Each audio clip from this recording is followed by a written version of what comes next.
समाज सेवी सुर्खियों में रहना पसंद करते हैं, लेकिन आप पर्दे के पीछे होते हैं। बड़ा क्लियर सा हमारा जो सोच है, जो फंडामेंटल है, वो ये है कि हम सेवा करने उतरे हैं तो हम सिर्फ सेवा ही करना चाहते हैं। अच्छा, ट्रस्ट की बैकबोन किसे मानते हैं आप? मैं ट्रस्ट की बैकबोन जो है सिर्फ और सिर्फ अपनी टीम को और अपनी फैमिली को मानता हूँ। जब हमने शुरू करी थी तो मुझे लगा था कि 10 या 20 मेंबर बनेंगे, फिर शायद ये बंद ही हो जाएगी, लोग जुड़ेंगे ही नहीं। कितनी खुशी मिलती है सेवा करने? बहुत खुशी मिलती है। अगर मैंने ज़िंदगी में मुझे लगता है कि ये आप मंदिर में जाओ, मस्जिद में जाओ, गुरुद्वारे में जाओ, आपको वो फीलिंग नहीं आती जितनी आपको ये सेवा करके ये फीलिंग आती है। लेकिन वो क्षण कितना पीड़ादायी होता है जब बच्चे अपने माँ बाप को वृद्धाश्रम छोड़ जाते हैं। कि अपने घर वालों को, अपने माँ बाप को इस स्टेज में छोड़ना कि जब उनको आपके सहारे की ज़रूरत है, तो ये बड़ा पीड़ाजनक होता है। कोरोना काल में बहुत साहसिक काम किया है जी। लेकिन उस दौरान कई बुजुर्ग भी चपेट में आए थे। जी। तो कैसे तब सेवाएं शुरू की? देखिए, मैं कोरोना काल के दौरान को कभी भूल नहीं पाऊंगा। खासकर जो दूसरी लहर आई थी वो बहुत ही खतरनाक थी, उसमें बहुत सी जानें गई। इसका पूरा क्रेडिट मैं सोचता हूँ कि एक हमारी टीम को जाती है, जिन्होंने बेखौफ बेडर होकर, हमारे जो ड्राइवर्स हैं, जो हमारी टीम है, जो उनमें से किसी ने कभी कोई छुट्टी नहीं मांगी, कोई डरा नहीं, पीपी किट पहन के उन्होंने एम्बुलेंस बाकायदा चलाई। अच्छा, आप बुजुर्गों के लिए सेवा करते हैं, तो कोई ऐसे मामले सामने आए हैं जहाँ पर अपने माता पिता को बच्चे छोड़कर चले गए हैं? मेरे सामने ऐसा कोई भी केस नहीं आया कि भाई किसी ने अपने माँ बाप को फेंक दिया हो या अटेंड ना कर रहा हो। सर, आज की पीढ़ी को आप क्या संदेश देना चाहेंगे? सबको यही बोलूँगा कि अपने बुजुर्गों से ज़्यादा अटैच रहो, ज़्यादा से ज़्यादा उनके साथ वक्त गुजारो, ज़्यादा से ज़्यादा सेवा करो। बढ़ती उम्र से डरावना और कुछ नहीं होता। कई ऐसे बच्चे भी हैं जो बुढ़ापे में अपने माता पिता के एहसानों का बदला उन्हें वृद्धाश्रम भेजकर चुकाते हैं, लेकिन आज भी कई ऐसे लोग मौजूद हैं जो उन्हीं बुजुर्गों का सहारा बने हैं। पर्दे के पीछे रहकर ये उनकी सेवा करते हैं। रोहतक में सैकड़ों बुजुर्गों को अपना माता पिता समझने वाले सुमित भयाना आज हमारे साथ मौजूद हैं। आपका बहुत बहुत स्वागत है सर गरिमा टाइम्स में। Thank you so much for calling me. Sir, सबसे पहले आपसे यही जानना चाहेंगे, ये सोच कहाँ से आई? देखिए, मेरे ख्याल से अब हमें इस ट्रस्ट को चलाते हुए ऑलमोस्ट 3 साल हो चुके हैं और हमारे ट्रस्ट की जो कहानी है वो घर घर में इसलिए पहुंच चुकी है क्योंकि जो हमारा ट्रस्ट काम कर रहा है वो प्योरली जो है वो बुज़ुर्गों की तरफ काम कर रहा है। तो 2019 में मेरे साथ एक बहुत ही बुरा हादसा हुआ था, वो था मेरे पिताजी का देहांत। उस हादसे से मेरे को जो सीख मिली, जो सोच मिली, वो यही थी कि रोहतक शहर में जो एक कमी हमने देखी है, जो आज के युवाएं हैं, जो या फिर जो आज की जनरेशन है, या जो आज का हमारा लाइफस्टाइल है, उसमें जो कमी है वो यही है कि अब छोटे शहरों में खासकर जब बच्चे बड़े हो जाते हैं तो उन्हें नौकरी ढूंढने के लिए किसी न किसी दूसरे शहर में जाना पड़ता है। तो जो अच्छी फैमिलीज़ के बच्चे होंगे वो किसी दूसरे देश में चले जाएंगे नौकरी करने के लिए, जो छोटे शहर के लोग होंगे वो शहरों में चले जाएंगे, गांव के लोग शहरों में चले जाएंगे। तो कुल मिला के इसका जो रिज़ल्ट होता है वो ये होता है कि जो माँ बाप हैं वो किसी न किसी रीज़न से अकेले रह जाते हैं। तो बात ये नहीं होती है कि उनके पास पैसे कितने हैं, घर में गाड़ियाँ कितनी हैं, वो कितने फाइनेंशियली स्ट्रांग है। बात ये होती है कि उनका जो औलाद है, जो उनका हेल्पिंग हैंड है, जो उनका सहारा है, वो किसी न किसी कारण से उनके पास नहीं रह पाता है। तो जो मेरे साथ में जो एक्सपीरियंस हुआ वो कुछ इस तरीके से हुआ था कि 2019 में जब मेरे पिताजी का देहांत हुआ तो उस समय पे वो मदर के साथ में और केयर टेकर के साथ में घर पे अकेले थे। बाथरूम में गए, वहीं पे उनको हार्ट अटैक आया। तो आधे घंटे तक तो मेरी मदर को यही नहीं पता चला कि भाई वो बाथरूम से अभी तक निकले क्यों नहीं है। तो जैसे उनको ये पता चला और जब तक उन्होंने केयर टेकर को बुलाया या आस पड़ोस में फ़ोन किया या मदद बुलाई, तो उसमें आधा घंटा 1 घंटा ऑलमोस्ट जा चुका था। तो मदद आई, आस पड़ोस से लोग आए, तो जब तक वो उन्हें अस्पताल में लेके गए तो ऑलमोस्ट 1 घंटा बीत गया था। और डॉक्टर ने उन्हें ये जवाब दिया कि भाई काश अगर आप 1 घंटा पहले उनको ले आते तो शायद हम कुछ कोशिश कर सकते थे, पर अब देर हो चुकी है। तो ये इंसिडेंट से मुझे बड़ा धक्का लगा कि भाई ऐसा क्यों हुआ, जबकि घर में सारी सुविधाएं अवेलेबल हैं, गाड़ी है, चलाने वाला आदमी है, सब कुछ अवेलेबल है, लेकिन वो पहुंच ही नहीं पाए। तो मैंने यही नोटिस किया, यही समझा कि भाई हमारे यहाँ पे जो एक कमी है आज की लाइफस्टाइल में वो यही है कि भाई जब तक आपका अपनी औलाद, आपका कोई हेल्पिंग हैंड आपके साथ में नहीं होगा तो सवाल ये नहीं है कि आपके पास पैसा कितना है, गाड़ियाँ कितनी हैं, नौकर चाकर कितने हैं। सवाल ये है कि आपका हाथ पकड़ के आपको थामेगा कौन। तो वो हेल्पिंग हैंड, वो सहारा देने के लिए ही फिर हमें लगा कि हम एक ट्रस्ट खोलेंगे और इस ट्रस्ट में कुछ ऐसा होना चाहिए कि भाई अगर किसी भी बुजुर्ग को, किसी भी सीनियर सिटीजन को 24 घंटे में कभी भी किसी भी तरीके की कोई भी इमरजेंसी आ जाती है तो सिर्फ वो एक बटन दबा दें या एक कॉल कर दें, जिससे कि कोई सहारा या कोई हेल्पिंग हैंड उन्हें इमीडिएटली जो है वो असिस्ट कर सके, उन्हें अगर कोई तकलीफ़ है या कोई मेडिकल हेल्प चाहिए तो इमीडिएटली उन्हें अस्पताल तक पहुंचा सके। तो फिर हमें एक 24 घंटे की एक हेल्पलाइन नंबर शुरू करी, और ये हेल्पलाइन नंबर इतनी स्ट्रॉन्ग है कि हमने इसके ऊपर मल्टीपल कॉलिंग की वो रखी हुई है। ऐसा नहीं है कि अगर आप इस पर कॉल करोगे और दूसरे ने कॉल किया तो नंबर आपको बिजी मिलेगा। तो इस पर हमने मतलब मल्टीपल्स लाइन ली हुई है कि कभी भी आपका कॉल वेटिंग में नहीं जाएगा और इमीडिएटली उसको कोई ना कोई पिक करेगा और असिस्ट करेगा। और जो हमारी एम्बुलेंसेज हैं और जो हमारा फ्लीट है, जो हमारा स्टाफ है, वो इतना प्रोएक्टिव है कि हम इस बात की एश्योरेंस दे सकते हैं कि भाई विदिन 10 मिनट्स या मैक्सिमम 50 मिनट्स हम आपको आपके घर से इवैक्यूएट करके आपको नियरेस्ट हॉस्पिटल तक पहुंचा देंगे। आप विश्वास करोगे या नहीं करोगे, पर आज 3 साल के बाद हमारे को एवरेज दिन की कम से कम 20 कॉल्स आती हैं जिसमें हम बुज़ुर्गों को इस तरीके से इवैक्यूएट करके और उन्हें अस्पताल तक पहुंचाते हैं। तो अब इवैक्यूएशन का मतलब सिर्फ ये नहीं है कि भाई हम सिर्फ इमरजेंसी में आपको अस्पताल पहुंचा रहे हैं। इसका मतलब ये है कि अगर आपको एक नॉर्मल डॉक्टर को दिखाने के लिए भी चाहिए, जैसे बहुत सारे बुज़ुर्ग हैं उनको नॉर्मल कोई तकलीफ़ है, किसी को पेट में दर्द हो गया या किसी की तबीयत ख़राब है और उसको डॉक्टर के पास जाके कंसल्टेशन के लिए भी जाना है, तो उस केस में भी वो हमें कॉल कर सकता है। और हमारी जो एम्बुलेंस है और हमारा जो हेल्पर है वो प्रॉपर्ली उनको घर पे जाएगा, उनको पिक करेगा, गाड़ी में बिठाएगा, अस्पताल में लेके जाएगा और डॉक्टर को दिखाने के बाद उनको दवाई दिलवाने के बाद घर छोड़ के भी जाएगा। तो बेसिकली हमारी जो ट्रस्ट है वो एक बेटे का या एक बेटी का रोल अदा कर रही है। ये कोई एक मतलब कोई इस तरह की सर्विस नहीं है। हम पूरी कोशिश कर रहे हैं कि हम आपको आपकी औलाद की, आपको आपके बच्चे की कमी महसूस ना होने दें। तो इसी पर्पज़ से हमने इस ट्रस्ट को चलाया और आज हमें 3 साल हो चुके हैं। और मैं बड़ा गर्व महसूस करता हूँ कि दिन के अगर हमें 20 तरह के 20 कॉल आ रहे हैं तो रोहतक जैसे शहर में 20 कॉल एक छोटा नंबर नहीं है। तो इसके साथ साथ हमने ये भी देखा कि भाई इसकी जो ज़रूरत है वो सिर्फ शहरों में नहीं है, गांव में भी है। तो जब हम गांव की तरफ गए, हमने गांव में लोगों से मिले, तो वहाँ पे हमारे को एक नई चीज़ दिखाई दी और वो थी महिलाओं को लेके। तो हमने देखा कि गांव में सिर्फ प्रॉब्लम बुजुर्गों को नहीं है, महिलाओं को लेके भी एक बहुत बड़ी प्रॉब्लम है कि वहाँ के जो लेडीज़ हैं उनको बहुत कम अटेंशन मिलती है घर से। तो जो मतलब घर के जो मर्द हैं या फिर जो लोग हैं वो सारे वर्किंग है नॉर्मली, तो कोई शहर चला गया, कोई कहीं चला गया, तो लेडीज़ को ज़्यादा टेंशन मिल नहीं पाती है। और लेडीज़ जब 40s की एज क्रॉस करती हैं तो उनको मेडिकल प्रॉब्लम्स बहुत बढ़ती हैं, तो वो इग्नोर सी रह जाती हैं। ना तो उनके प्रॉपरली टेस्ट हो पाते हैं, ना कोई उन्हें अस्पताल ले जा पाता है, किसी के पास टाइम नहीं है तो किसी के पास गाड़ी नहीं है तो किसी के पास रिसोर्सेज नहीं है। तो ऐसे में हमें लगा कि अब ये जो हमारा ट्रस्ट की सर्विस है ये सिर्फ बुजुर्गों के लिए नहीं, ये लेडीज़ के लिए या महिलाओं के लिए भी हैं जो 40+ हैं। तो हमने फिर गांव के अंदर भी एम्बुलेंस रखी। तो जैसे हमने बसाना गांव में एक एम्बुलेंस रखी हुई है जहाँ पे हमने लाइब्रेरी खोली थी, हमने एक भाली गांव में एम्बुलेंस रखी हुई है। तो मैं भी इसका रिस्पांस देके बड़ा खुद सरप्राइज़ फील करता हूँ, क्योंकि डेली के कम से कम नहीं तो 5 से 6 महिलाएँ लेडीज़ वो डेली गाँव से शहर में आती हैं, चाहे वो सिविल अस्पताल में है, चाहे वो PGIMS में है चेकअप के लिए, और शाम को फिर हम उनको वापस ड्रॉप भी करके आते हैं। तो हमने देखा कि इस तरह की जो मेडिकल हेल्प है खासकर, इसकी बड़ी ज़रूरत है हमारे देश को, हमारे शहर को। और ये जो हेल्प है ये हेल्प सिर्फ बुज़ुर्गों के लिए नहीं है, ये बहुत सारे सेक्शंस को लेके है, चाहे वो वीकर सेक्शन हो, चाहे वो महिलाएं हों। तो मैं मतलब चाहूँगा क्योंकि ये ट्रस्ट अब हमारी बड़ी हो रही है, लोग हमारे से जुड़ रहे हैं, बहुत सारे युवा बड़े प्रेरित हो रहे हैं, तो मैं खुद चाहता हूँ कि लोग हमारे साथ जुड़ें और लोगों को हमारे साथ जोड़ें, ताकि हमारी जो सर्विसेज हैं या जो हमारा होराइजन है, जो हमारी मतलब टेक है, वो इतनी बढ़ती चली जाए कि भाई हम अलग अलग गाँव में, अलग अलग शहरों तक इसको पहुँचा सकें। तो इस वक्त तो मैं ये बोलूँगा, क्योंकि भाई जो हमारी ट्रस्ट की जो फाइनेंशियल सिचुएशन है वो ये है कि इसको हम टोटली खुद फंड करते हैं। हम ना तो सरकार से कोई इसकी फंडिंग लेते हैं, ना ही हम कोई एक्सटर्नल डोनेशन लेते हैं। तो ये हमारी कंपनी की अपनी CSR एक्टिविटी में, या फिर जो हमारे 2-3 ट्रस्टीज़ हैं वो इसको फंड करते हैं। तो जितनी हमारी लिमिटेशंस हैं, जितने हमारे फंड्स अवेलेबल हैं, उसके हिसाब से मुझे लगता है कि हम एक अच्छा खासा एरिया और कवर कर रहे हैं। तो ईश्वर से प्रार्थना है कि अगर हमारा हिम्मत और बढ़ सकी तो हम अपनी सर्विसेज को और आगे बढ़ाएंगे और शहरों तक जाएंगे और गांव तक जाएंगे। नहीं तो एटलीस्ट इतना तो दिमाग में हम लेके चल ही रहे हैं कि जो रोहतक डिस्ट्रिक्ट है और उसके जो 144 गांव हैं, इनको तो एटलीस्ट हम कवर कर सकें। अच्छा, आपने अपने ट्रस्ट का नाम अपने फादर के नाम पर रखा था, रामसरन दास भयाना ट्रस्ट, लेकिन वो क्षण कितना पीड़ादायी होता है जब बच्चे अपने माँ बाप को वृद्धाश्रम छोड़ जाते हैं। देखिए, ये पीड़ा बहुत ही बड़ी पीड़ा होती है। आप वृद्धाश्रम की बात कर रहे हैं, मैं तो ये बोलूँगा कि अगर आप अपने माँ बाप को छोड़ के एक दूसरे शहर में नौकरी भी करने जाते हो, चाहे वो आपकी मजबूरी है या आपके पास अपॉर्चुनिटी नहीं है, तो वो भी बड़ा मतलब तकलीफ़जनक होता है कि अपने घर वालों को, अपने माँ बाप को इस स्टेज में छोड़ना कि जब उनको आपके सहारे की ज़रूरत है तो ये बड़ा पीड़ाजनक होता है। मैं अब भी जैसे अगर ये अपनी मदर को अब भी देखूं तो इस उम्र में हर दूसरे दिन उनको कोई ना कोई तकलीफ आती है इस एज में।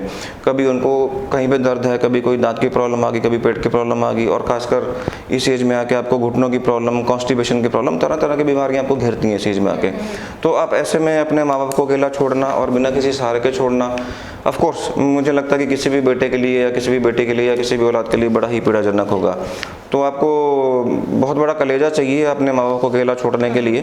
पर हाँ, मैं ये सोचता हूँ कि सारी जो इस तरह की सिचुएशंस हैं उनमें से बहुत सारी जेन्युइन भी होगी, क्या हो सकता है कि आपकी मजबूरी हो कि किसी रीज़न से माँ बाप बच्चों के साथ नहीं रह पा रहे हैं। तो ऐसे केस में मुझे लगता है कि हमारे जैसे NGOs, हमारे जैसे सोशल वर्कर्स या हमारे जैसे युवा वो आगे आ सकते हैं और इस तरह की सेक्शन को आप मदद कर सकते हो। तो ये तो एक ऐसी चीज़ है जो सबको मिलकर करनी पड़ेगी, कोई अकेला तो शायद इसको नहीं कर सकता है। तो अगर लोग जुड़े हैं, अगर लोग इस तरह की सोच रखते हैं, अब जैसे मैं ये बोल सकता हूँ कि आज की डेट में मेरे 3000 माँ बाप हैं, तो मुझे जितनी भी कॉल्स आती हैं वो सब बेटे के नाम से ही कॉल आती हैं, कोई ट्रस्ट के नाम से कॉल नहीं आती हैं, कि उन्हें पता है कि उनकी एक औलाद बैठी है, उनका एक सहारा बैठा है जो कि उनके लिए हमेशा अवेलेबल है। मुझे आधी रात को भी फ़ोन आता है, मैं उठा लेता हूँ। तो मुझे नहीं लगता कि इस चीज़ को हम ओवरकम नहीं कर सकते हैं। ये तो डिपेंड करता है कि आपकी सोच कैसी है, आपकी मेंटालिटी कैसी है। कितनी खुशी मिलती है सेवा करने? बहुत खुशी मिलती है। अगर मैंने ज़िंदगी में मुझे लगता है कि ये आप मंदिर में जाओ, मस्जिद में जाओ, गुरुद्वारे में जाओ, आपको वो फीलिंग नहीं आती जितनी आपको ये सेवा करके ये फीलिंग आती है। मैं किसी के घर जाता हूँ या किसी भी फंक्शन में जाता हूँ या किसी गांव में जाता हूँ, तो जब दोनों हाथों से एक बूढ़े हाथ आपके सर पे हाथ रखते हैं और आपको आशीर्वाद देते हैं, तो वो एक ऐसी फीलिंग होती है जो आपके सिर से शुरू होकर पैर तक चली जाती है। तो ये जिसे हम गूज बम्प्स बोलते हैं वो आते हैं आपके शरीर में। तो बड़ी अच्छी फीलिंग है। और मुझे लगता है कि आशीर्वाद एक ऐसी चीज़ है, दुआएं एक ऐसी चीज़ है जो आप कमा नहीं सकते, वो तो मतलब आप खरीद नहीं सकते, ये तो आपको सेवा करके ही मिलेंगी। और दिल से निकला हुआ आशीर्वाद, दिल से निकली हुई दुआ हमेशा लगती है। मैं तो ये बोलता हूँ अगर 3 साल तक हमने इस ट्रस्ट को चला लिया और इतने बड़े लेवल पे चले गए तो शायद ये दुआएं हैं जिसकी वजह से ये हो रहा है, वरना मुझे नहीं लगता कि इसको चलाना इतना आसान था। जब हमने शुरू करी थी तो मुझे लगा था कि 10 या 20 मेंबर बनेंगे, फिर शायद ये बंद ही हो जाएगी, लोग जुड़ेंगे ही नहीं।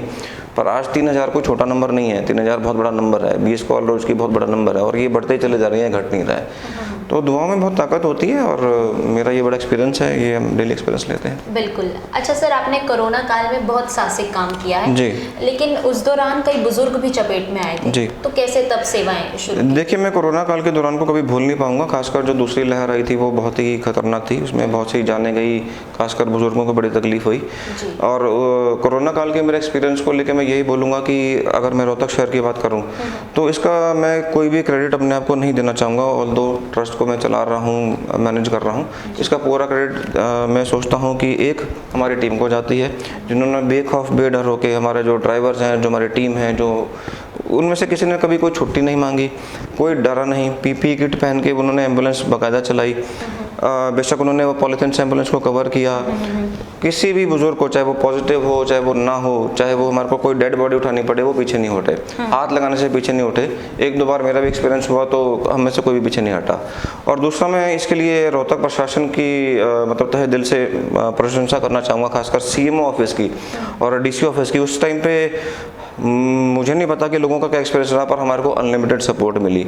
वो सपोर्ट चाहे ऑक्सीजन के फॉर्म में थी, चाहे हमारे को किसी को एडमिट करवाना था, चाहे हमारे को कोई दवाई अरेंज करनी थी, तो हमने अगर CMO ऑफिस में फ़ोन किया या DC ऑफिस में फ़ोन किया तो हमारे को बहुत बहुत बहुत मदद मिली। तो मैं बोलूँगा कि मेरा एक्सपीरियंस बड़ा उस टाइम पे बड़ा इस तरह से प्रभावित रहा कि भाई प्रशासन भी जो है वो अगर हमारे साथ हाथ बटा रहा है तो हमारे को एक एनकरेजमेंट मिलती है, हमारे को एक हेल्प मिलती है। तो डेफिनेटली बड़ा मुश्किल पीरियड था, सबके लिए तकलीफजनक था, बहुत लोगों ने अपने को खोया। लेकिन मैं ये बोलूँगा कि जो हमारी टीम थी और जो रोहतक का प्रशासन था, उन्होंने अपनी तरफ से जितना पॉसिबल था बड़ा अच्छा काम किया। अच्छा, इस दौरान किसी और की मदद भी आई है सामने? देखिए, मदद के लिए तो मैं ये बोलूँगा कि हमें हर दिन आती है, लोग हमें हर दिन अप्रोच करते हैं, चाहे वो डोनेशन के फॉर्म में अप्रोच करना चाहें, चाहे वो एज ए वॉलंटियर जुड़ना चाहें।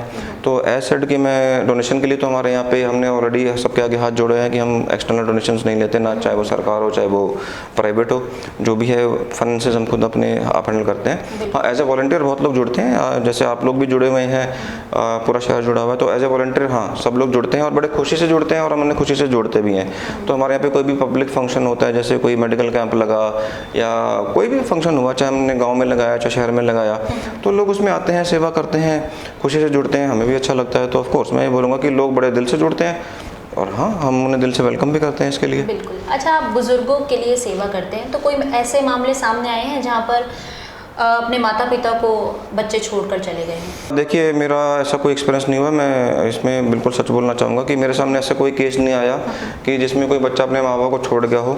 आप ये बोलो कि रोहतक शहर ऐसा है कि चाहे ये छोटा शहर है, तो ये शहर ऐसा है जहाँ पे आज भी लोग इमोशनली अपने घर वालों से, अपने भाई बहन से, अपने माता पिता से अटैच्ड हैं। मेरे सामने ऐसा कोई भी केस नहीं आया कि भाई किसी ने अपने माँ बाप को फेंक दिया हो या अटेंड ना कर रहा हो। हाँ, मजबूरी हो सकती है कि भाई बच्चा जो है वो पढ़ने के लिए या नौकरी के लिए बाहर चला गया हो, ओवरसीज चला गया हो या दूसरे शहर में हो। इस तरह के तो बहुत सारे केसेस आते हैं कि मुझे उनके बच्चों के भी फ़ोन आ जाते हैं, लेकिन इमोशनली बड़े अटैच्ड हैं सब लोग। मुझे नहीं लगता कि मैंने ऐसा कोई केस देखा है जिसके अंदर कि किसी ने अपने माँ बाप को इग्नोर कर दिया हो या अटेंड ना किया हो। ऐसा एटलीस्ट रोहतक शहर में ना देखने को मिला और मेरी भगवान से प्रार्थना है कि ये दिन हमें देखने को मिले भी ना। बिल्कुल बिल्कुल। अच्छा, आप आज की पीढ़ी के हैं जी। आप सेवा दूसरी पीढ़ी की कर रहे हैं जी। तो दूसरी पीढ़ी आज की पीढ़ी के बारे में क्या सोच रखती है? हाँ, देखिए, इस सवाल का भी जवाब देना बड़ा मुश्किल होगा मेरे लिए कि सोच जो है, देखिए जैसे जैसे वक्त बदलते चले जाएगा, जितनी भी नई पीढ़ी आएगी उनकी सोच अलग होगी। तो मैं ये सोचता हूँ कि हमारी पीढ़ी के जो लोग हैं उनकी ये एक सोशल रिस्पॉन्सिबिलिटी बनती है कि वो इस तरह के एग्जाम्पल सेट करें कि आने वाले जो हमारी पीढ़ी है या जो हमारे बच्चे हैं, एटलीस्ट वो हमें देख के एनकरेज हों। क्योंकि अब जो ज़माना अब आ चुका है वो हम और आप जानते हैं कि अब इंटरनेट का ज़माना है, फ़ोन का ज़माना है, सोशल मीडिया का ज़माना है। अब लोग एक दूसरे से वैसे इमोशनली अटैच नहीं है जैसे पहले हुआ करते थे, एक दूसरे से मिलते नहीं हैं। इवन बर्थडे विश भी जब हम कर रहे होते हैं एक दूसरे को या अपने इवन माँ बाप को या रिलेटिव्स को, तो व्हाट्सएप पे ही कर रहे होते हैं, फ़ोन तक नहीं करते हैं। तो मिलने से हम फ़ोन पे चले गए, फ़ोन से हम व्हाट्सएप पे चले गए, फिर धीरे धीरे पता नहीं क्या होगा। तो हाँ, ये चीज़ बड़ी ख़तरनाक है। ये मैं सोचता हूँ पर्सनली कि भाई इस चीज़ का जो एक नेगेटिव इम्पैक्ट है वो यही है कि आप एक दूसरे से दूर हो जाओगे, इमोशनली कट ऑफ हो जाओगे। तो ऐसा नहीं होना चाहिए। आज की जो हमारी जनरेशन है उनका ये फ़र्ज़ बनता है कि वो ऐसा एग्जाम्पल सेट करें कि आने वाली पीढ़ी को एक एनकरेजमेंट मिले, उनको एक प्रेरणा मिले कि दे शुड अंडरस्टैंड कि आपके लिए माँ बाप कितने ज़रूरी हैं, भाई बहन कितने ज़रूरी हैं। Of course this matters. अच्छा, देखा ये जाता है अक्सर कि समाज सेवी सुर्खियों में रहना पसंद करते हैं, लेकिन आप पर्दे के पीछे होते हैं। देखिए, ये जो आप बोल रहे हैं ये बड़ी सच बात है कि आपने मेरे को बहुत ही कम सोशल इवेंट्स में देखा होगा। मुझे इस तरह के इवेंट्स के बड़े सारे इनविटेशंस आते हैं, मैं पर्सनली अवॉइड करता हूँ। हमारी ट्रस्ट के साथ जितने भी लोग जुड़े हुए हैं उसमें से कोई पॉलिटिकल आदमी या इस तरह का किसी भी राजनीतिक उससे रखने वाला आदमी नहीं जुड़ा हुआ है। ना ही हमारे किसी फंक्शन में आज तक हमने किसी पॉलिटिकल आदमी को इन्वाइट किया, ना ही हम कभी किसी पॉलिटिकल फंक्शन में गए। बड़ा क्लियर सा हमारा जो सोच है, जो फंडामेंटल है, वो ये है कि हम सेवा करने उतरे हैं तो हम सिर्फ सेवा ही करना चाहते हैं। हम किसी पब्लिसिटी के लिए नहीं उतरे हैं इस काम में। तो जो भाव हैं वो भाव बने रहने चाहिए। क्योंकि एक बार मैं पर्सनली सोचता हूँ कि अगर आप इस तरह की अटेंशन के लिए ये काम करते हो या अपने आप को पब्लिसाइज करने के लिए करते हो या किसी राजनीतिक फ़ायदे के लिए करते हो, तो फिर वो सेवा नहीं है, फिर वो एक बिज़नेस है। तो ये बिज़नेस नहीं, हम सेवा कर रहे हैं, बड़े मन से कर रहे हैं। तो मुझे नहीं लगता कि सेवा करने के लिए आपको कैमरे के सामने आने की ज़रूरत है या फ़ोटो खिंचवाने की ज़रूरत है या किसी इवेंट में आने की ज़रूरत है। आप जब सेवा करोगे तो देने वाला दुआ आपको दिल से देगा, और वो दिल की दी हुई दुआ जो है ना, आप कहीं पे भी बैठो आपको लग जाएगी। उसके लिए आपको सामने आने की ज़रूरत नहीं है। ये हमारी सोच है, इसलिए आपने मुझे देखा होगा कि मैं रेयरली किसी इवेंट में जाता हूँ। बट हाँ, सबसे मेरा जुड़ाव है, चाहे वो फ़ोन पे है चाहे वो जैसे भी है, तो जुड़ाव मेरा सबसे बना हुआ है। अच्छा, परिवार में कौन कौन है आपके? मेरे परिवार में इस वक्त मेरी मदर हैं, वाइफ है, 2 बच्चे हैं। मेरे सिस्टर जो है वो ओवरसीज़ है, वो यूएस में। तो छोटा सा परिवार है। बाकी ये तो वो परिवार जिनसे खून का रिश्ता है। वैसे मेरा परिवार बहुत बड़ा है। जैसे मैंने बताया कि 3000 माँ बाप हैं, फिर उन माँ बाप के साथ में उनके बच्चे हैं। तो अब कितने हज़ार हैं उस परिवार के मेंबर कहना मुश्किल है, पर परिवार अब बहुत बड़ा है। मुझे खुशी है कि अगर मैं ज़िंदगी में कुछ कमा पाया तो एटलीस्ट एक बड़ा परिवार तो कमा पाया। अच्छा, इस दौरान सेवा करने के दौरान परिवार का कितना सहयोग मिला? देखिए, परिवार का तो बहुत बड़ा सहयोग है, क्योंकि अगर मैंने जितना भी इस ट्रस्ट को चलाने के लिए या इस ट्रस्ट को मेंटेन करने के लिए जितना भी टाइम डिवोट किया है, वो टाइम मैंने कहीं ना कहीं से तो कट किया ही होगा। तो बेसिकली मैंने अपने काम से तो वो कट नहीं किया होगा, वो परिवार का समय कट किया होगा। तो मैं इसके लिए अपने अपनी वाइफ को, अपने बच्चों को, अपने मदर को, अपने इन लॉज को, अपने फ्रेंड्स को, जितने भी लोग मेरे से जुड़े हुए हैं, जिनके साथ मैं पहले ज़्यादा वक्त बताया करता था, उनको मैं तहे दिल से शुक्रिया करता हूँ। और साथ में बोलता हूँ कि भाई अगर आप लोग मेरे साथ ना होते तो शायद मेरे लिए काम बहुत मुश्किल था, क्योंकि आपने मुझे ये करने दिया इसलिए मैं शायद कर पाया, नहीं तो इस तरह के जो इमोशनल प्रेशर्स हैं वो मुझे मेरी फैमिली से वापस खींच सकते थे। पर उन्होंने मुझे कभी भी नहीं, मेरे बच्चों ने बोला या मेरी वाइफ ने बोला कि नहीं आप मत जाओ या मत करो, ऐसा कभी भी नहीं हुआ। उन्होंने मुझे हमेशा बोला कि नहीं आप करो। तो इसमें मेरी वाइफ का बहुत बड़ा रोल रहा है, क्योंकि उसने हमेशा मुझको ये बोला कि घर की चिंता करने की ज़रूरत नहीं है, बच्चों को की चिंता करने की ज़रूरत नहीं है, वो मैं देख लूँगी, तो तुमने जो बेड़ा उठाया है तुम उसे पूरा करो। तो ऑफ कोर्स जब तक आपकी फैमिली का आपके साथ सपोर्ट ना हो, जब तक आपके दोस्तों का आपके साथ सपोर्ट ना हो, इस तरह के काम पॉसिबल नहीं है। अच्छा, ट्रस्ट की बैकबोन किसे मानते हैं आप? मैं ट्रस्ट की बैकबोन जो है सिर्फ और सिर्फ अपनी टीम को और अपनी फैमिली को मानता हूँ। जो टीम है उनका बहुत बड़ा सहयोग है, इतना बड़ा सहयोग है कि अगर मैं खुद भी ये कोशिश करूँ तो मैं नहीं कर सकता हूँ। 24 घंटे अवेलेबल रहना, एक ही फ़ोन के ऊपर सब कुछ कर देना। लोगों के फीडबैक मुझे आते हैं, हमारे व्हाट्सएप ग्रुप बने हुए हैं, लोगों के सबके पास मेरा नंबर है, लोगों के पॉजिटिव और नेगेटिव दोनों फीडबैक आते हैं। तो किसी को कोई कंप्लेंट होती है तो वो कंप्लेंट भी मेरे तक आती है, और वो कंप्लेंट भी बड़ी अजीबोगरीब होती है कि अगर मान लो हमारी एम्बुलेंस पहुँचने में 2 मिनट भी लेट होगी तो मुझे फ़ोन आ जाता है कि हमने 5 मिनट पहले फ़ोन किया था या 10 मिनट पहले फ़ोन किया था, अभी तक आपकी एम्बुलेंस क्यों नहीं आई। तो ऑल्दो ये फ्री सर्विस है, ऑल्दो बड़ी सारी कॉल्स हैं, ऑल्दो हमारे पास रिसोर्सेज अब लिमिटेड होने लगे हैं, पर इस तरह की कॉल्स आते हैं, हम इस कॉल्स को अटेंड करते हैं। और मैं अपनी टीम को डांट भी देता हूँ बहुत बार कि क्यों यार बुज़ुर्ग को आपने 10 मिनट तक क्यों खड़ा करवा दिया। तो कभी मेरी टीम ने मुझे ये बोलने की कोशिश नहीं करी है कि हम यहाँ बिज़ी हो गए या हम दूसरी कॉल अटेंड कर रहे थे। वो चुपचाप उस बुज़ुर्ग को वापस कॉल करते हैं, माफ़ी मांगते हैं, फिर जाके फटाफट पिक करते हैं। तो जैसे भी वो मैनेज करते हैं वो करते हैं। 24 घंटे की हेल्पलाइन चलाना, 24 घंटे आप मरीजों को लेके जाना, मरीज और अस्पतालों में लेके जाना, उन्हें स्ट्रेचर पर लेके जाना, किसी को खून आ रहा है, कोई उल्टी कर रहा है, कोई बुरे हाल में, ये आसान काम नहीं होता। आप भी जानते हैं, मैं भी जानता हूँ कि इस तरह से किसी भी मरीज को हैंडल करना कोई आसान काम नहीं है। तो अगर हमारी ये टीम बिना किसी मतलब बिना किसी लालच के या बिना किसी डर के या बिना किसी खौफ के अगर ये काम कर रही है और तहे दिल से कर रही है, तो ये मैं बोलता हूँ कि बैकबोन तो यही है।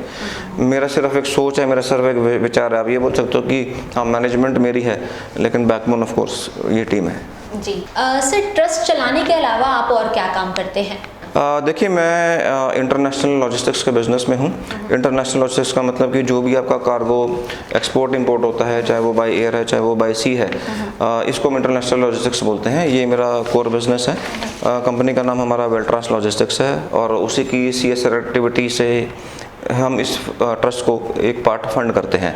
तो ऑफ कोर्स ये जो हमारी कंपनी है इसका एक बहुत बड़ा सहारा है हमारे ट्रस्ट को। ये एक फाइनेंशियल एड की फॉर्म में है हमारे पास। और इसके अलावा जैसे मैंने बताया कि जो हमारे बाकी के ट्रस्टेज हैं, बाकी के जो फंडिंग है वो लोग मैनेज करते हैं। अच्छा, आपका बचपन कैसे बीता? बचपन मेरा बड़ा ही जैसे नॉर्मली सबका बीता है, अच्छे लाड़ प्यार के साथ बीता। माँ बाप ने बहुत लाड़ प्यार दिया, बहन भाइयों ने बहुत लाड़ प्यार दिया, टीचर्स का बहुत सहारा था। मैं सबका एक तरह से उस ज़माने में मेरी स्कूलिंग सारी मॉडल स्कूल रोहतक से हुई है। मुझे अच्छे से याद है कि मैं अपने टीचर्स का, अपने दोस्तों का फेवरेट हुआ करता था उस टाइम पे भी। आज भी वो मेरे कांटेक्ट में है, टच में हैं, बहुत सारे टीचर्स भी टच में हैं। इवन मॉडल स्कूल की जो प्रिंसिपल हैं तनेजा मैडम, वो हमारे टच में हैं। बहुत बार मॉडल स्कूल से ही मुझे कॉल आता है कि उनके पास कुछ ऐसे बच्चे आ जाते हैं जो वीकर सेक्शन से हैं, जो अपनी फ़ीस अफोर्ड नहीं कर सकते हैं। जैसे रिसेंटली भी अभी 1-2 कॉल्स आए, तो उस टाइम पे भी हमारी जो ट्रस्ट है वो बढ़ चढ़ के सामने आती है। ऑल्दो हम बच्चों को लेकर उतने फ़िलहाल एग्रेसिव नहीं है, पर हम धीरे धीरे करके इस वाले जो बच्चों वाला सेक्शन है इसकी तरफ भी अपनी अटेंशन को बढ़ा रहे हैं। जैसे आप जानते हैं कि पीछे हमने बसाना में एक लाइब्रेरी भी शुरू करी थी, और बहुत सारे बच्चों की फ़ीस भी हम फंड करते हैं, और इसका जो रिस्पॉन्स है वो बड़ा ही अच्छा है। मतलब बसाना हमारा फर्स्ट प्रोजेक्ट था बच्चों को लेके, और वहाँ से मुझे ऑलमोस्ट हर तीसरे चौथे दिन कोई ना कोई वीडियो, कोई ना कोई फ़ोन कॉल, कोई ना कोई फीडबैक आता है कि देखो जी, जो बच्चे पहले रोहतक में पढ़ने के लिए जाते थे वो यहीं पे लोकली पढ़ रहे हैं। 11 से 12 बजे तक लाइब्रेरी खुली हुई है, सुबह आ जाते हैं बच्चे, रात तक पढ़ते हैं। बहुत बड़ी बात है। इवन बहुत सारी मैरिड लेडीज़ वहाँ पे अब पढ़ने लगी हैं, जो कि हमने सोचा भी नहीं था कि शादी के बाद नॉर्मली लोग कहाँ पढ़ते हैं, और वो भी लेडीज़, और वो भी गांव में। तो लाइब्रेरी का जो रिस्पांस है वो इतना अच्छा आ रहा है कि हमारे को खुद बड़ा अच्छा महसूस होता है कि हमने कभी सोचा भी नहीं था। ये तो हमने बस वैसे ही किसी ने बोला कि क्यों ना बच्चों की तरफ कुछ किया जाए, तो हमने एक कोशिश करी। बड़ी अच्छी और बड़ी कामयाब कोशिश है। अगर कभी आपको मौका मिले तो आप ज़रूर देख के आइएगा। और हमारा बड़ा मन है कि इस तरह के जो प्रोजेक्ट्स हैं बच्चों को लेके हम इनको बढ़ाएं। तो उम्मीद है कि हम 1-2 और लाइब्रेरीज अब लेके आएंगे। तो 1-2 गांव से बात चल रही है जहाँ से हमारे को लगेगा कि जहाँ पे नीड है, क्योंकि हमारा एक अच्छा बात ये है कि हम जब भी कोई प्रोजेक्ट शुरू करते हैं तो उससे पहले हम एक बेसिक स्टडी ज़रूर करते हैं। ऐसा नहीं है कि आप जानते हैं कि हम राशन भी डिस्ट्रीब्यूट करते हैं और दुनिया राशन डिस्ट्रीब्यूट करती है। लोग टेंट लगा लेते हैं, उसके अंदर एक एडवर्टीजमेंट का उसको एक वो बना देते हैं, लंगर लगा देते हैं। तो हम ऐसा नहीं करते हैं। हमारे यहाँ पे अगर कोई भी राशन के लिए कोई भी कॉल आएगी तो हमारी एक टीम है जो घर में जाएगी, उनका पूरा फाइनेंशियल बैकग्राउंड चेक करेगी, फैमिली बैकग्राउंड चेक करेगी, फाइनेंशियल बैकग्राउंड चेक करेगी, आस पड़ोस से पूछेगी, और हमें अगर लगेगा कि हाँ ये सच में नीडी है तब जाके हम उसको अपना मेंबर बना के और मंथली राशन सप्लाई करते हैं। तो हमारे में जो अच्छा पार्ट है वो ये है कि हम सिर्फ बगैर ग्राउंड वर्क किए या बगैर लेग वर्क किए कोई भी काम नहीं करते। हम ऐसा नहीं है कि सिर्फ फेंक रहे हैं कि भाई हमें नाम कमाना है या अखबारों में आना है या एडवर्टीज़ करना है अपने आप को, ऐसा नहीं है। हम पूरी मेहनत करते हैं, चीज़ को समझते हैं, ज़रूरत को समझते हैं, और हमें लगता है कि अगर ज़रूरत है तो ही देते हैं। आप बिलीव करोगे या नहीं करोगे कि हमारे आज भी जिनको हम राशन देते हैं वो सिर्फ 25 लोग हैं इतने बड़े शहर में। और जबकि हमारे पास 200-250 लोगों की कॉल आई थी कि हमें राशन चाहिए, लेकिन उसमें सिर्फ 25 सिलेक्ट हुए, क्योंकि हमने वो 250 लोगों के घर गए, हमने जाकर देखा कि ज़रूरत है, अगर है तभी हमने दिया, अदरवाइज नहीं दिया। तो हम रिसोर्सेज को वेस्ट नहीं करते हैं। हमारा पर्पज़ ये नहीं है कि हमें 250 लोगों के घर में जाना है और अपने आप को एडवर्टीज़ करना है, ऐसा हमारा कोई पर्पज़ नहीं है। ज़रूरत है तो हम करेंगे, ज़रूरत नहीं है तो हम नहीं करेंगे। ये हमारा बड़ा क्लियर कंसेप्ट है। तो इसलिए हम बिल्कुल जहाँ तक पहुँच रहे हैं वो बिल्कुल नीडी सेक्शन है, जिसको जो ज़रूरत है। जैसे मैंने बोला कि एम्बुलेंस की अगर हम बात करें तो एम्बुलेंस एक ऐसी चीज़ नहीं है कि आप अमीर हो या गरीब हो। एम्बुलेंस का पर्पज़ ये है कि आपके पास हेल्पिंग हैंड है या नहीं है। हमारे मैक्सिमम मेंबर्स आज भी सेक्टर्स में से हैं, चाहे वो सेक्टर 1 है, चाहे 2 है, चाहे 3 है, चाहे 14 है। मुझे नहीं लगता कि कोई ऐसा घर होगा जिसमें कार नहीं होगी या किसी को कोई फाइनेंशियल इशू होगा। सबके घर में गाड़ियाँ खड़ी हैं, सबके घर में फाइनेंशियली सबसे स्ट्रांग है। प्रॉब्लम कहाँ पे है? प्रॉब्लम ये है कि बच्चे नहीं है साथ में, बच्चे बाहर हैं। तो अगर एक बुजुर्ग बीमार पड़ गया, गाड़ी कौन चलाएगा? पैसे क्या कर लेंगे आपके? तो आपको जो चाहिए, आपको एक हेल्पिंग हैंड चाहिए, आपको एक औलाद चाहिए, आपको एक बेटा चाहिए, आपको एक बेटी चाहिए। तो हमने वो ज़रूरत को समझा और उस हिसाब से हमने अपने आप को आगे किया। तो हमारा जो काम करने का तरीका है शायद वो थोड़ा सा डिफरेंस है।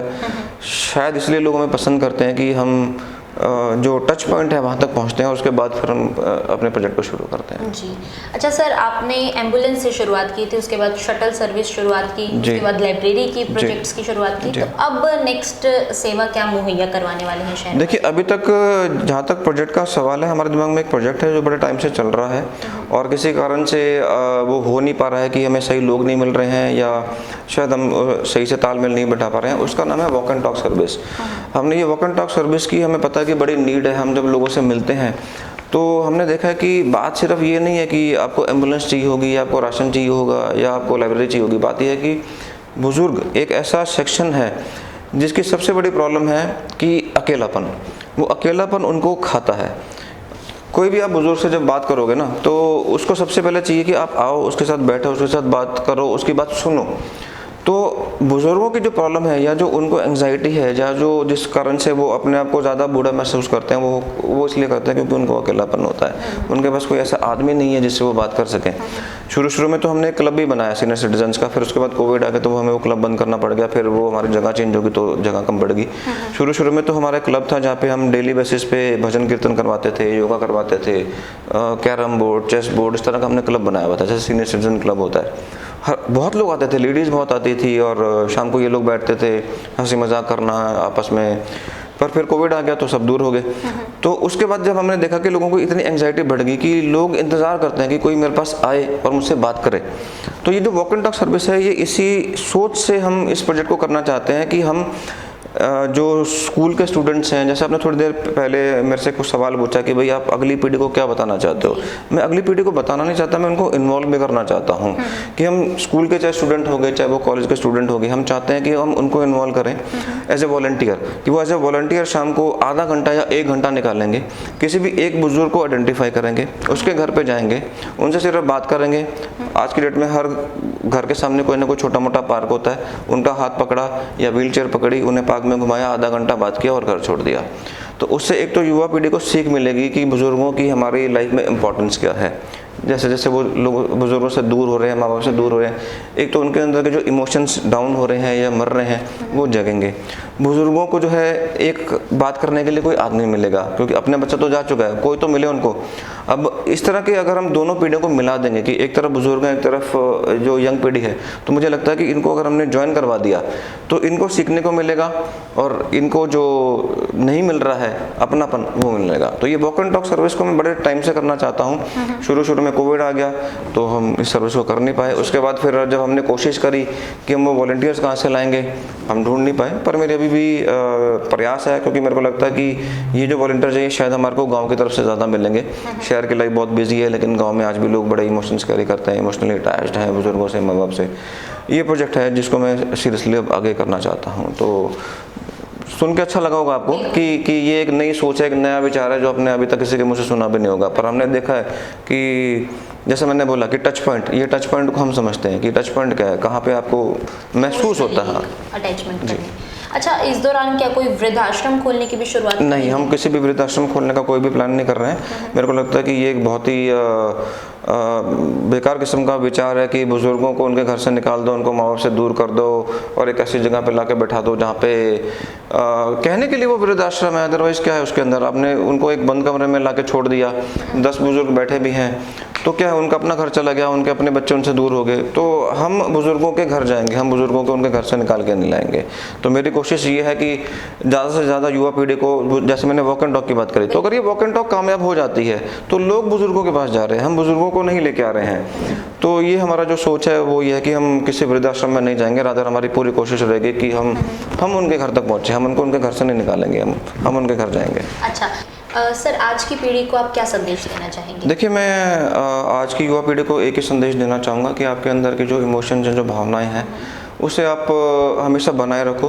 बुज़ुर्ग जो हैं वो हमारी एक तरह से एक धरोहर है, एक ख़जाना है। अगर आपने इस खजाना को खो दिया तो उसके बाद आपको दोबारा ये मौका नहीं मिलेगा। जैसे अगर मैं आपको अपने एग्जांपल से बात करूं कि आप माँ बाप के साथ जब तक हो तब तक आप उनसे लड़ रहे हो, आपको वो पसंद है नहीं है वो मैटर नहीं करता। मैटर क्या करता है कि जब वो नहीं होते तो आपको जाके उनकी इंपॉर्टेंस समझ में आती है। तो जब आप कोई चीज़ को खो देते हो तब आपको पता चलता है कि वो आपकी लाइफ में कितनी इंपॉर्टेंट थी, वो कितना मैटर करती थी। तो आप अपने बुजुर्गों को, अपने माँ बाप को, अपनी इस धरोहर को खो मत, क्योंकि एक बार जब खो दोगे ना तो दोबारा पा नहीं पाओगे। फिर आप कितने भी कोशिश कर लो, कितने भी ट्रस्ट चला लो, कितने भी लोगों की सेवा कर लो, फिर आपके जो दिल के अंदर एक वो जख्म बन जाता है या वो जो एक पीड़ा बन जाती है ना, वो आपको ज़िंदगी भर चुभती है। तो वो पीड़ा को अगर आप कम रखना चाहते हो तो मैं सबको यही बोलूँगा कि अपने बुज़ुर्गों से ज़्यादा अटैच रहो, ज़्यादा से ज़्यादा उनके साथ वक्त गुजारो, ज़्यादा से ज़्यादा सेवा करो। जैसा कि मैंने पहले भी बोला कि आशीर्वाद आप खरीद नहीं सकते, आशीर्वाद आप कमा नहीं सकते, ये तो आप जब सेवा करोगे तब आपको मिलेगा। तो इसके लिए तो आपको सेवा करनी ही पड़ेगी, तब जाके आपको आशीर्वाद मिलेगा। और दुआ में बड़ी ताकत होती है, ये मैंने देख लिया इस 3 साल के अंदर। अगर आपको कोई दिल से सच्ची दुआ दे देगा ना तो वो दुआ आपको लगेगी ही लगेगी। तो दुआएं कमानी बड़ी मुश्किल हैं, इसके लिए मैं युवा पीढ़ी को बोलूँगा कि आप इमोशनली अपने माँ बाप से, बुज़ुर्गों से एक दूसरे से जुड़े रहो।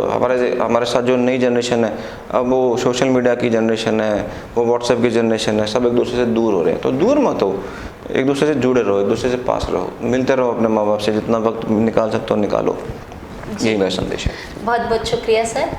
धन्यवाद आपका जो आपने मुझे यहाँ पे बुलाया। जी, RSBDM ट्रस्ट को संचालित करने वाले सुमित भयाना हमारे साथ मौजूद थे। इनकी ज़िंदगी का एक हादसा और उन्होंने सैकड़ों बुजुर्गों की ज़िंदगी को संवारने का फैसला कर लिया। नमस्कार।